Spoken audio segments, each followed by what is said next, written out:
ഉള്ള എല്ലാ ആണുങ്ങളോട് അവർ കൊഞ്ചിക്കൊഴിയായിരുന്നു മാഡം. ഒരുപക്ഷെ ആരെങ്കിലും അവളെ വഞ്ചിച്ച് കാണും. അതായിരിക്കും അവളെ ആത്മഹത്യക്ക് പ്രേരിപ്പിച്ച്. രോഷിനിയുടെ മുഖത്ത് നോക്കാതെ റെസിഡൻസ് അസോസിയേഷൻ സെക്രട്ടറി പറഞ്ഞു. അതെ മാഡം, അവളുടെ ഭർത്താവ് ഒരു സാധുവാണ്. അയാൾ അവൾക്ക് എന്തിനും സമ്മതം മൂടിയിരുന്നു. ഒരുതരം പെങ്കോന്തൻ. ഞങ്ങളാരെയും ഞങ്ങളുടെ ഭർത്താക്കന്മാർ 3/4 പനിയിനിട്ട് കടയിൽ പോകാൻ പോയിട്ട് മുറ്റത്തുനിന്ന് പുറത്തേക്ക് ഇറങ്ങാൻ പോലും അനുവദിക്കില്ല. പ്രസിഡന്റ് ഹേമ കൂട്ടിച്ചേർത്തു.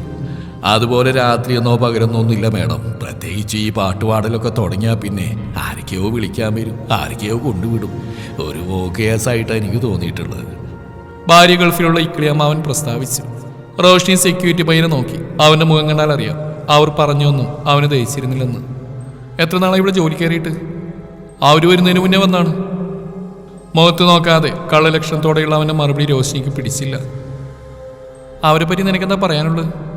പ്രത്യേകിച്ചൊന്നുമില്ല, ഒരു പാവം സ്ത്രീയായിരുന്നു. അതും പറയുന്നില്ല, എന്തോ കള്ളത്തിലുള്ള പോലെ അവൾക്ക് തോന്നി. ഇവർക്കെല്ലാം മോശം അഭിപ്രായമുള്ളോ? പിന്നെ നിനക്ക് മാത്രം എന്താ? അവന് കാശൊക്കെ കൊടുക്കാറിൻ്റെ ഇടയ്ക്ക്. ഇനി അതുകൂടാതെ വേറെ വല്ല ഇടപാടുകൾ ഉണ്ടായിരുന്നോ എന്ന് ആർക്കറിയാം അല്ലേ? ഇക്ലിയമ്മാവൻ സംശയം പറഞ്ഞു.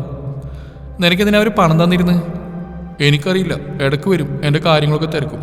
പ്രത്യേകിച്ച് എന്തെങ്കിലും ഉണ്ടാക്കുന്ന ദിവസങ്ങൾ വീട്ടിൽ വിളിച്ച് ഭക്ഷണം തരും. അവർക്ക് പാട്ട് റെക്കോർഡിങ്ങുള്ള ദിവസങ്ങളും മടങ്ങി വരുമ്പോൾ 1000-2000 തന്ന് എന്നോട് വെച്ചോളാൻ പറയും. അത് പറയുമ്പോൾ അവൻ്റെ നോട്ടം വേറെ എവിടെയായിരുന്നു. അവളുടെ അഴിഞ്ഞാട്ട് ആരോടും പറയാതിരിക്കാനുള്ള കൈക്കൂലി അല്ലാതെന്ത്? സെക്രട്ടറി ആരോപിച്ചു. ഞാൻ അവരൊരിക്കലും ആരുടെയും കൂടെ മോശമായ രീതിയിൽ കണ്ടിട്ടില്ല മാഡം. അവരുടെ വീട്ടിൽ ഭക്ഷണം കഴിക്കാൻ ചെല്ലുമ്പോഴും അവരൊരു സാഹോദരനെ പോലെ എന്നോട് പെരുമാറിയിട്ടുള്ളൂ. ഒരിക്കലും വണ്ടിയുടെ ടയർ മാറിയിടാൻ സഹായിക്കാമെന്ന് പറഞ്ഞ് കുനിഞ്ഞിരുന്ന് അവരുടെ ശരീരത്തിൽ പിടിച്ചതിന് അവർ സെക്രട്ടറിയുടെ മുഖത്തടിച്ചായിട്ട് എന്നോട് പറഞ്ഞിരുന്നു. അതിൻ്റെ ദേഷ്യ ഇയാളിങ്ങനെ അവാദം പറഞ്ഞുണ്ടാക്കുന്നതെന്ന് റോഷ്നി സെക്രട്ടറിയെ നോക്കി. ഇല്ല മാഡം, അങ്ങനെ അടിവയറിൽ ലാത്തി കയറുമ്പോൾ ഇപ്പൊ കാണുന്ന സന്തോഷമൊന്നും ഉണ്ടാവത്തില്ല കേട്ടോ. മര്യാദക്കുള്ള പറഞ്ഞു. അത് അന്നങ്ങനെ ഒരു കയ്യബദ്ധം പറ്റിപ്പോയി മാഡം, ക്ഷമിക്കണം. ഈ തൊട കാണിച്ചുള്ള നിക്കറും സ്ലീവ്ലെസ് മോനിയനൊക്കെ ഇട്ടിങ്ങനെ ബാൽക്കണിയിൽ നിന്ന് ഇങ്ങനെ എക്സസൈസ് ഒക്കെ ചെയ്യുന്ന കാണുമ്പോൾ ഞാൻ വിചാരിച്ചു അവരെന്നെ കാണിക്കാൻ വേണ്ടിയിട്ട് ചെയ്യുന്നതാണെന്ന്. റോഷ്നി ദേഷ്യം കടിച്ചമർത്തി. അയാൾ മാത്രമല്ല മാഡം, ഈ ക്ലിയാമ്മാനും അതുപോലെ ചെയ്തിട്ടുണ്ട്. അയാളുടെ പ്രായം കാരണം തല്ലിയില്ല. പക്ഷെ എന്നോട് നമ്പർ വാങ്ങി ഗൾഫിലുള്ള ഭാര്യ വിളിച്ച് പറഞ്ഞു. അതിൻ്റെ ദേഷ്യം ഇയാൾക്ക്. ഹേമ മേഡത്തിനാണെങ്കിൽ എപ്പോഴും ഭർത്താവ് ചേച്ചിയെ പറ്റി പറയുന്നുണ്ടുള്ള ദേഷ്യം. അല്ല, ചേച്ചിക്ക് ഒരു കുഴപ്പമുണ്ടായിരുന്നില്ല. ആത്മഹത്യ ചെയ്യാൻ മാത്രമൊന്നും ഉണ്ടായതായിട്ട് തോന്നിയിട്ടില്ല. അവരുടെ ഭർത്താവിനെ പറ്റി പാവം മേഡം, അവൾക്ക് നല്ല സ്വാതന്ത്ര്യം നൽകിയിരുന്നു. കണ്ടാൽ 40 വയസ്സ് തോന്നിപ്പിക്കാതെ ചുരുള മുടികളുള്ള അയാൾക്ക് മുമ്പിൽ റോഷിനി ഇരുന്നു. അറിഞ്ഞിടത്തോളം നിങ്ങൾ അവരുടെ എല്ലാ കാര്യങ്ങളും പിന്തുണയോടെ നിന്നിരുന്ന ഒരു നല്ല പാതിയായിരുന്നു. അപ്പം നിങ്ങൾക്ക് അറിയാത്ത എന്തെങ്കിലും അവർക്ക് ഉണ്ടായിരുന്നതായി ചിന്തിക്കാൻ ബുദ്ധിമുട്ടാണ് നീലേഷ്. അയാളെ സംശയത്തിന്റെ മുൾമുനയിൽ കൊണ്ടുവരാൻ റോഷിനി പരിശ്രമം ആരംഭിച്ചു. മഞ്ജിമയ്ക്ക് എന്തെങ്കിലും വിഷമമുള്ളതായിട്ട് എനിക്ക് തോന്നിയിരുന്നില്ല. അതാണ് ഇപ്പോഴും എന്നെ അത്ഭുതപ്പെടുത്തുന്നത്. അയാളുടെ വാക്കിൽ ദൃഢമായിരുന്നു. ഭാര്യ നഷ്ടപ്പെട്ട ഭർത്താവിന്റെ വിഷമം ആ വാക്കുകളിൽ നിറഞ്ഞു നിന്നിരുന്നു. അവരുടെ സിനിമാ സുഹൃത്തുക്കൾ ആരെങ്കിലും താങ്കൾ സംശയിക്കുന്നുണ്ടോ? പാടാൻ കൊണ്ടുപോകാറുള്ളവരും മറ്റും? ഏയ്, ഒരിക്കലുമില്ല. അവർക്ക് നല്ല സഹോദരങ്ങളായിരുന്നു. അവൾക്ക് ആളുകളെ നല്ലപോലെ കൈകാര്യം ചെയ്യാൻ കഴിയായിരുന്നു. അവരായിട്ട് പ്രശ്നങ്ങളുണ്ടായതായിട്ട് പറഞ്ഞിട്ടില്ല. ഇവിടെ 1-2 പേര് മോശമായിട്ട് പെരുമാറിയ കാര്യങ്ങൾ പറഞ്ഞിരുന്നു. പക്ഷെ അവർക്കെല്ലാം ഉള്ള അവൾ തന്നെ കൊടുത്തിരുന്നതിനാൽ അത് വിട്ടുകളഞ്ഞു. അയാൾ മുന്നിൽ ചന്ദനത്തിരി എരിയുന്ന മഞ്ജിമയുടെ ഫോട്ടോയിലേക്ക് നോക്കി. കുട്ടികളുണ്ടാവാത്ത? ശ്രമിച്ചു. പിന്നെ ഡോക്ടറെ കാണുന്ന കരുതിയപ്പോഴേക്കും എൻ്റെ കാഴ്ചപ്പാടുകൾ കുറച്ച് മോഡേൺ ആയിരുന്നു. അപ്പോൾ അതുപോലെ ഒരു പെൺകുട്ടി വേണമെന്ന് ആഗ്രഹിച്ചിരുന്നു. പിന്നെ എന്തിനാ നീലേഷ് പാവളെ കൊന്നുകളഞ്ഞത്? ഒരു ഞെട്ടിലോടെ അയാൾ ചാടി എണീറ്റു. മാഡം, നിങ്ങൾക്ക് തെളിവുകളൊന്നും കിട്ടിയില്ലെന്ന് കരുതി കിട്ടിയവനെ പിടിച്ച് പ്രതിയാക്കരുത്. അയാൾ കുപിതനായി. നീലേഷ് ഇരിക്കുന്നേ. ഉനൈസ്. റോഷ്നിയുടെ വിളിയേട്ട് ഉനൈസ് ഒരു +2കാരൻ പയ്യനുമായി വന്നു. ആൽഫി? അയാൾ ഞെട്ടിലോടെ പറഞ്ഞു. ഇവനെന്തിനാ നിങ്ങൾ പിടിച്ചുകൊണ്ട് വന്നിരിക്കുന്നത്? പറയാം. നീലേഷ് എപ്പോഴെങ്കിലും ബാത്റൂമിന്റെ പിന്നിലെ ജനാലക്കരികിൽ പോയി നോക്കിയിട്ടുണ്ടോ? ഇല്ല. അയാളുടെ കണ്ണുകളിൽ അതിശയം നിറഞ്ഞു. എന്നാൽ ഞങ്ങൾ നോക്കി. അവിടെ ബാത്റൂമിനോട് ചേർന്നുള്ള മാവിൽ ഒരു മടക്കിളിയുടെ മുകൾ ഭാഗം ഒരാൾക്ക് ചവിട്ടിക്കയറാൻ പാകത്തിന് വെച്ചിരുന്നു.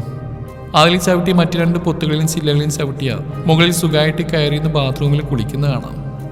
മഞ്ജിമ കുളിക്കുന്ന ആരോ അവിടെ ഇരുന്ന് സ്ഥിരം കാണാറുണ്ടായിരുന്നു എന്ന് ഉറപ്പായ ഞങ്ങൾ വിരലടയാളം കിട്ടുമെന്ന് നോക്കി. അനായാസം കിട്ടി. അയാൾ കുപിതനായി എണീറ്റു. ഉനൈസ് ആൽഫിയെ പിന്നിലേക്ക് നിർത്തി. പക്ഷെ മഞ്ജിമ മരിക്കുന്നന്ന് കുളിക്കുന്ന കാണാൻ കയറി ആൽഫി നിരാശനായി. പതിവ് സമയം കഴിഞ്ഞ് അവൾ വരാത്തേണ്ട ആൽഫി മടങ്ങിപ്പോവാൻ ഒരുങ്ങവെയാണ് നിങ്ങൾ തമ്മിലുള്ള തർക്കം മുറുകുന്നത്. മറ്റുള്ളവർ കാണാത്തൊരു നീലേഷിനെ അന്ന് ആൽഫി കണ്ടു. ഭാര്യയിലെ സംശയാലുവായ അവളിൽ അസൂയ പൂണ്ട നീലേഷിനെ. നിങ്ങൾക്ക് അവളോട് അസൂയായിരുന്നു. അവളുടെ പെട്ടെന്നുണ്ടായ വളർച്ച നിങ്ങളിൽ ആണിനെ അപമാനപ്പെടുത്തി. മതി! അയാൾ അലറി. എല്ലാവരും ഞെട്ടിലോടെ നിന്നു. അവളെ പുകഴ്ത്തി പറയുന്നത് കേട്ട് കേട്ട് ഞാൻ മടുത്തു. പെണ്ണാണ് കരുതി ഇച്ചിരി സ്വാതന്ത്ര്യം കൊടുത്തപ്പോൾ അവളങ്ങ് പടർന്ന് പന്തലിച്ചു. നിങ്ങൾ തന്നെയാണ് അവളെ സപ്പോർട്ട് ചെയ്തത് നീലേഷ്. അതെ, അത് തന്നെയാണ് എനിക്ക് പറ്റിയ തെറ്റ്. അല്പം സ്വാതന്ത്ര്യം കൊടുത്തപ്പോ അവളത് മുതലെടുത്തു. മറ്റുള്ളവരായിട്ട് കൊഞ്ചിക്കൊഴയാൻ തുടങ്ങി.